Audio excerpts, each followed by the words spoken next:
Edtech Monday Kenya is brought to you by the MasterCard Foundation Center for Innovative Teaching and Learning in ICT and Edtech East Africa.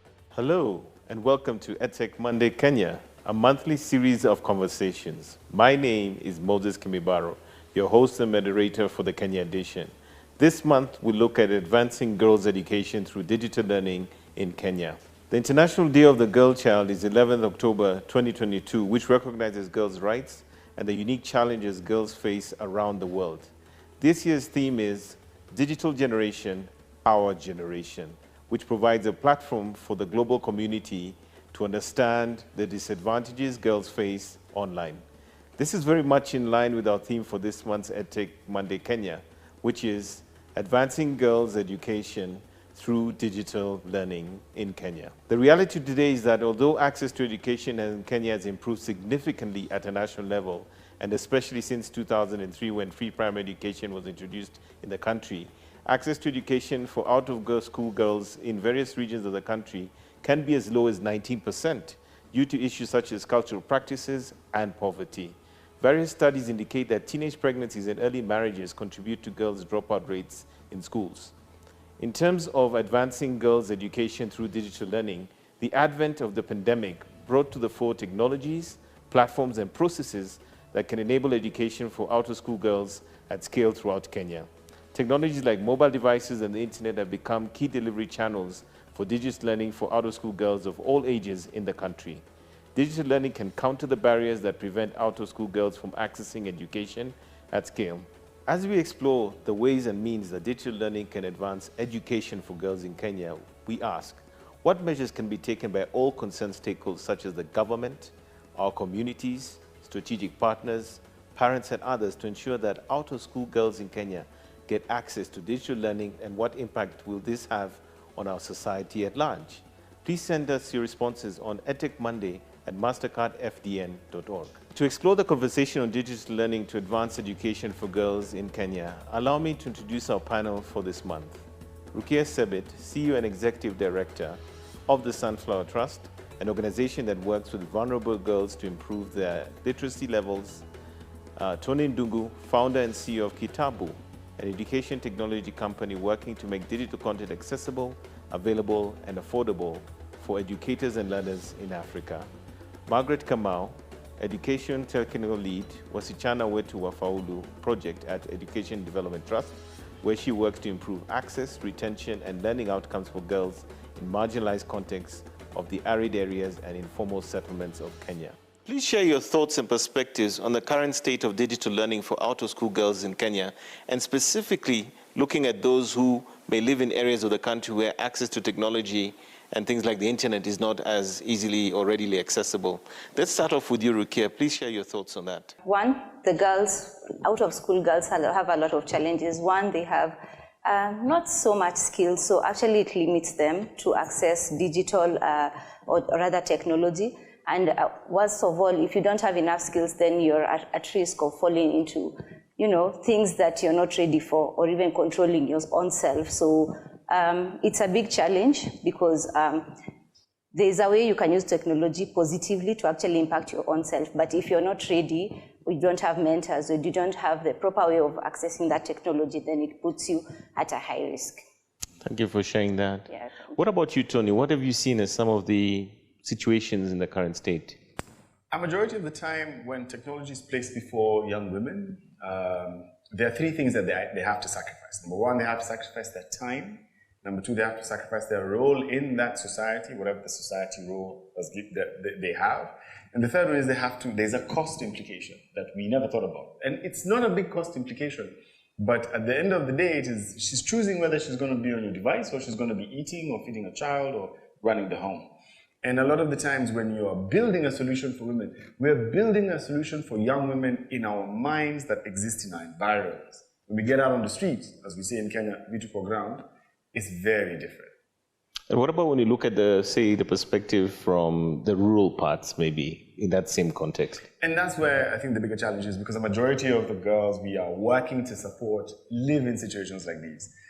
I think culturally, the rural culture of what girls who do not go to school do in the community is the biggest challenge. We specifically went in trying to create an intervention for young girls in rural areas of Kenya, and we realized that the biggest challenge wasn't the girls themselves, it was their mothers, their uncles, their aunts, their fathers, even their siblings, the younger ones and the older ones, who had reconstructed the purpose of the woman in the home when the girl is not in school. It's almost like saying school is where you go to learn, and everywhere except school, you don't learn, you do stuff.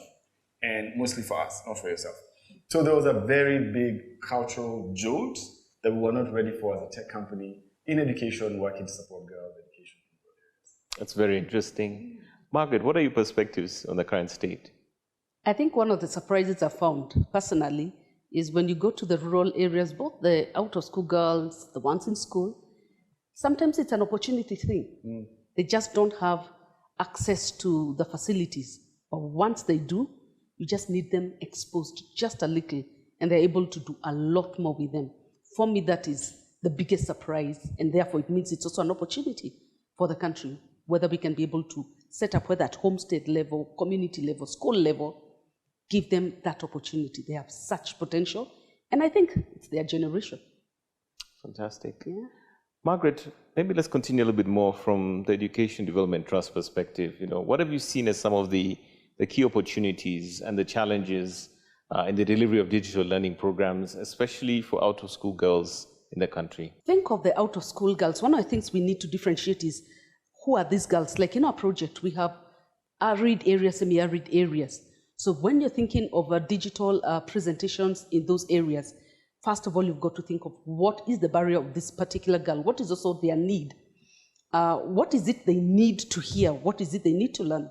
So let me give you an example of a program that we've been doing in Turkana and just around the country, where the girl says, teach me, train me, use technology, whatever you're doing, but I am a girl who has a child and I'd like to do business in the afternoon. So organize my learning in a way that I'm able to use technology, I'm able to learn, but also in the content, could you also give me content that resonates with my reality? So my immediate thing I've learned is get the content that also drives their agenda. They're saying, give me learning. If it is literacy, it's functional literacy, functional numeracy. Can I apply it immediately? They don't have the luxury of saying, when we grow up. They're saying, this afternoon, I will need this opportunity. So everything else that now becomes an infrastructure around that. They want a mentor who's going to support them. They want somebody who knows and understands their actual circumstance. We've had many very interesting lessons. You're even asking, okay, if you want to do this digital literacy, who's training? Where are they doing it? Is it at a community center? Is it at a school level? Some of the times they want to learn in an environment that is free, but the school will say, if you want to move from out of school to back to school, we have no idea what you've been learning. So that linkage needs to be. The other thing I've also found very interesting is it has to be pegged to some learning gaps known. So like as a project, that is some of the things we do. We actually do measurements of learning. So that if I say I'm exposing you to content, I know you're moving from content A, I can monitor that to content B, and when we transition you back to school, or some of them want to move on to TVET or apprenticeship, we are confident to say you have learned this amount and therefore you can move on and graduate. And I think there are lots of opportunities out there, but I think it is the whole infrastructure around their learning, not just the learning piece, the content, who's supporting them, what they're learning. Can I add to that? Yeah, sure. Education needs to be a spectrum. It cannot be linear. It can't be think of it as a ladder, where you get one thing and then you get onto the next one and you get it. Education doesn't work that way because it's contextualized. If you're a child out of Nairobi who is, your standard practice is you're going to go to primary school, then secondary school, then a TVET to a college or university, and then a professional career, then the ladder works. But for young women in most rural areas and most low-income areas, they are looking at this. They need a spectrum. They need a scope. The young women who are going to just need functional literacy and numeracy, then get into TVET or get into their own businesses, need a different line of learning than those who are probably just going to need the literacy and numeracy, then move directly from that to apprenticeship to work. And in many cases, people are already working. They're young mothers, they're working as helps, as in the hospitality sector, whatever they're doing it. So you need to get them where they are and solve the problem they need to deal with at that time. And I think Sunflower is a very good place to start thinking about those things. And you know better than I do, but it's really functional education that we need to apply. Absolutely. And maybe actually picking up from you, Tony, Rukia, I imagine from the proximity you have through your foundation, you're seeing a lot of things on the ground as they are. And I think one thing we can't ignore in this particular discussion we're having today is the fact that many believe that girls should not be educated, that in fact it's a waste of time and effort, that resources should be deployed, to them getting married and other such things. What are some of the perspectives that you have, seeing what you've seen on the ground, in terms of changing those attitudes and perspectives that people have around how girls and how it relates to education is concerned, and more importantly, how digital learning can help close that gap? Actually, what you actually see is we have the cultural bearers, people who actually make the decisions on behalf of the girls that we see. So the most important bit is to involve them. You cannot let them be on the side while you work with the girls. You have to involve them, have their buy-in, and they also need to understand the importance of this digital learning to the girls before they even say, go. They're the ones who will support the girls through school. And if they're not involved, then unfortunately, they're the ones who will get the girls married off at an early stage. They will not be involved in the girls' education. What we have seen is there's no parenting, or there's very little parenting that is happening. So with that, it means that girls will easily slip away and actually fall into those the challenges that we are talking about without even knowing. But having those decision makers on board then will actually make them be accountable for what they're supposed to do. If a decision maker, for example, is informed of why it's important for a girl who probably was married off early to get digital education, which means they can even do online jobs. They can even start their own online business. The gig economy, Exactly. If they understand the importance, then they will easily buy it in. Another thing is also have it in a flexible time. At a flexible time where, these are young mothers, these are people who are making their own homes. So what time, at what point can we make those digital learning programs flexible for them to be able to join? Probably in the morning they're busy with their home chores, so they're not able to join such programs. They might want to, but because of the responsibilities that they have, so they might not manage. Again, customization. Are we able to customize those learning to actually suit them? Are they able to even access the softwares that we are actually recommending for them to be taught or to learn about? So there are a lot of things that we need to see, but for me, I believe when we have the decision makers buy into that idea, then it can easily flow all the way.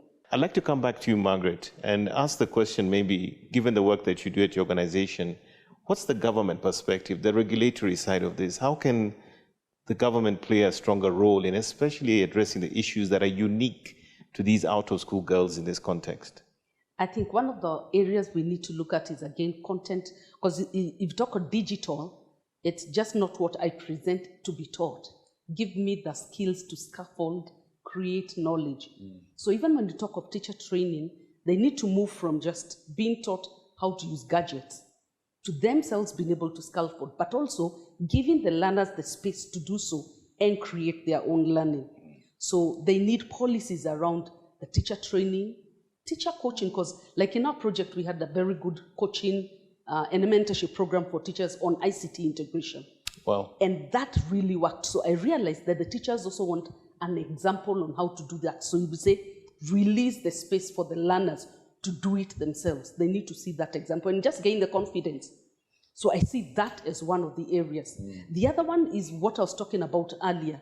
Where will this content actually be taught? The space, the safe space. Yeah. So when you talk of the out of girls, sometimes they can be given an extra classroom or an adult education class. It can be in a social hall. So what are these social protections that should be taking place? And actually, one of the things I've learned about learning, it's just not even just the learning, other support mechanisms.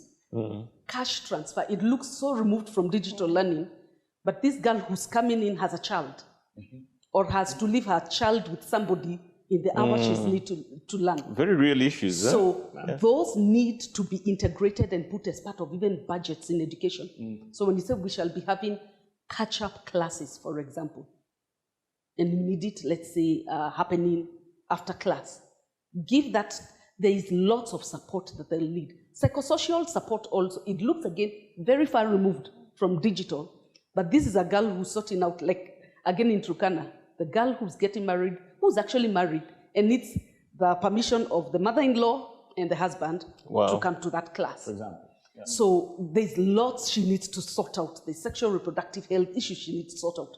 Way before we can talk about her accessing the learning digitally and utilizing it. Yeah. So there's all this support that I think needs to be put now back into policy so that even, like now we need teachers. If you said they'll be taught digitally outside of the school setting, who is doing that teaching? And what is their qualification? And who is teaching the ones teaching that teaching? And then also the monitoring. Because again, a lot of out-of-school digital learning could actually be taking place in a manyatta. Right. So who comes around, or is there a stream where we can be able to see they are learning in this way, they can get feedback that can be looped back to either the school or the TVET. All this support is needed. And for that to happen, we need actually policies so that money, personnel are located, even the content. I think maybe, and this is my last, even that content needs to be reviewed. For out of school, it's a complete different ballgame. Ask them what they want to learn. What is their reality in Kilifi? Different from Tana River, different from Samburu Marsabit. Can they be a part of the creation of the digital content that resonates with their reality so that we don't assume that all girls out of school want to do hairdressing? And those cliches. Yes.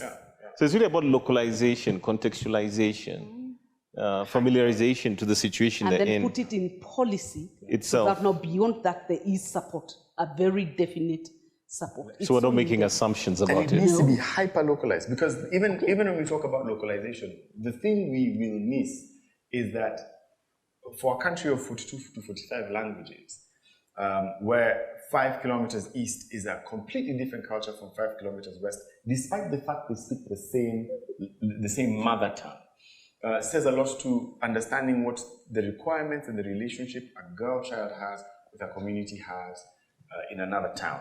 We tried the Girls for Girls. Kitabu did this project called Girls for Girls.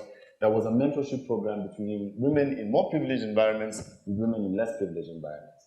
And it wasn't a grand success, but it wasn't a terrible failure. It didn't fail because we learned a lot, but it didn't succeed because we were not able to mentor the girls as we anticipated. Because the assumption we made was that girls look up to people in the urban areas in that way, and I like that you're shaking your head, because it's not true.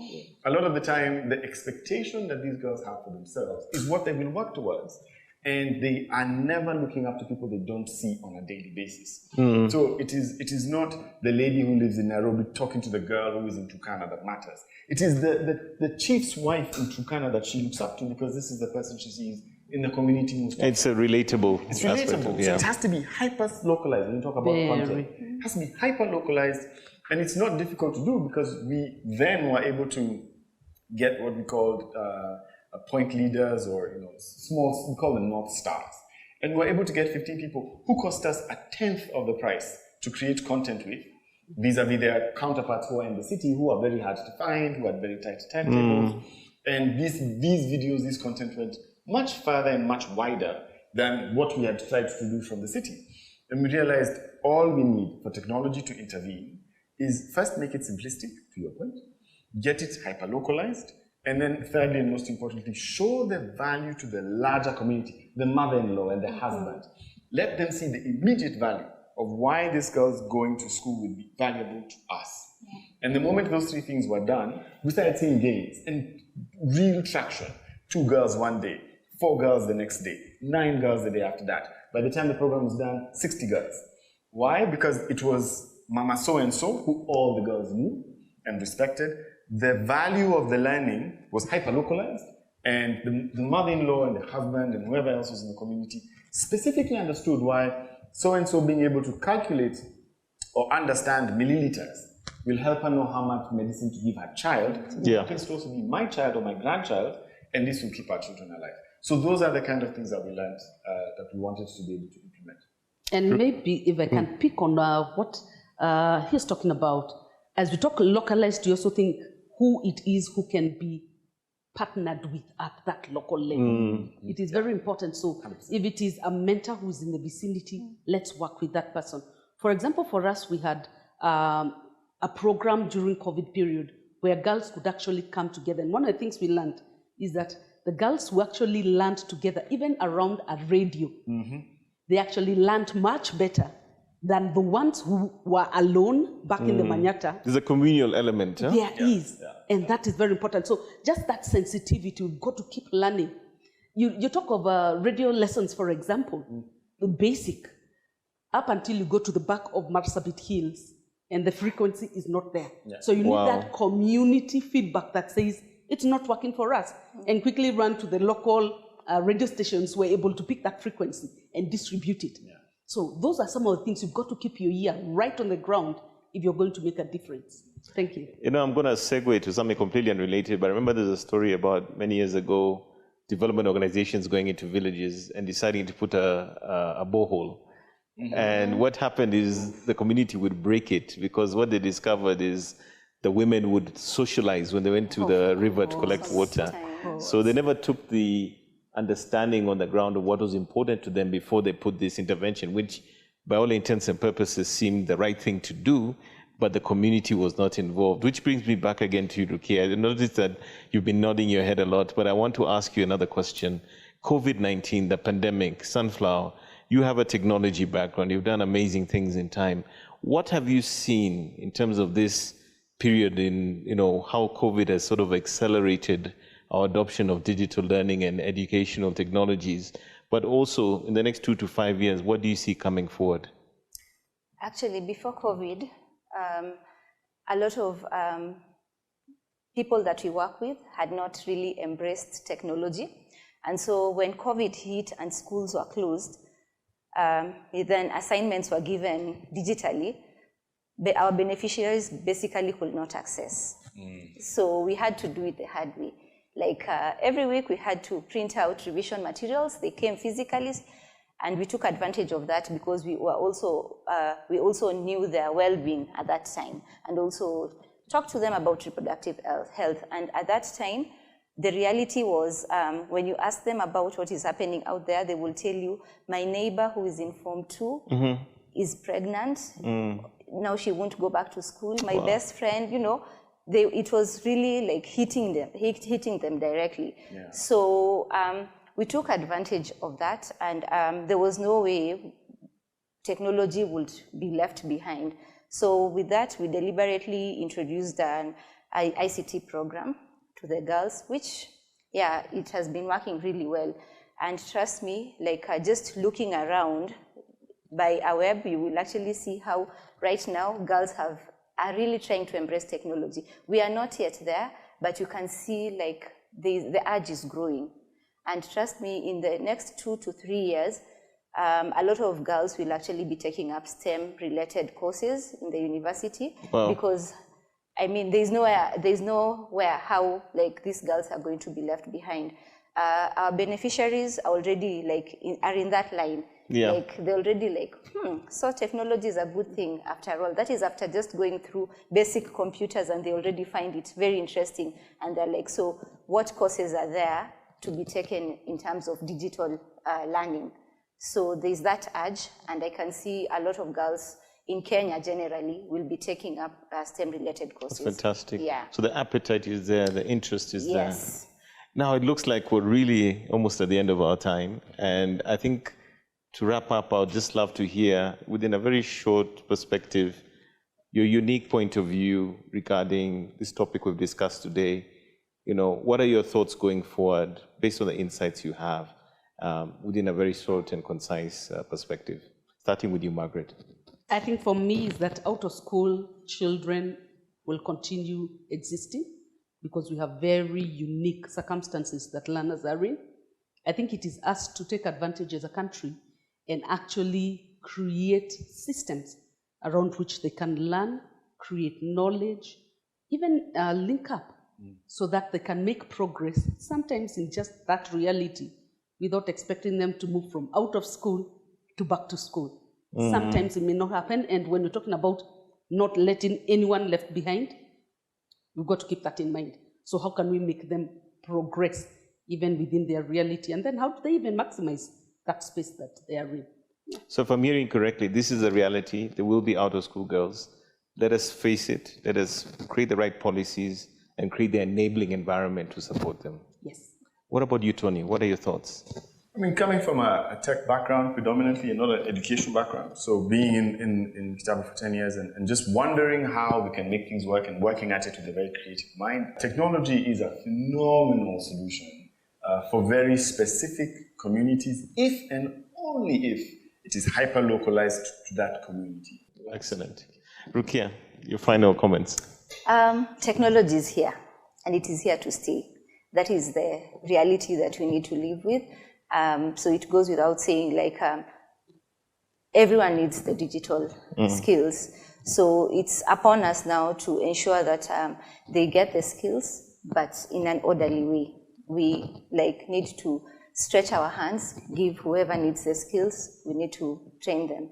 And as maybe I will also echo what Margaret says, leave no one behind. And especially for me, I will insist, especially in this technology, we cannot leave anyone behind. Right now we've seen, counties, we are competing. A kid in Nairobi who is maybe 6-year-old can really type and search everything, while looking at a kid maybe in somewhere like Turkana cannot. So how do we ensure that this same skill can be actually accessed on the other side? Yeah. So yeah, it's a matter of leave no one behind, especially in this technology.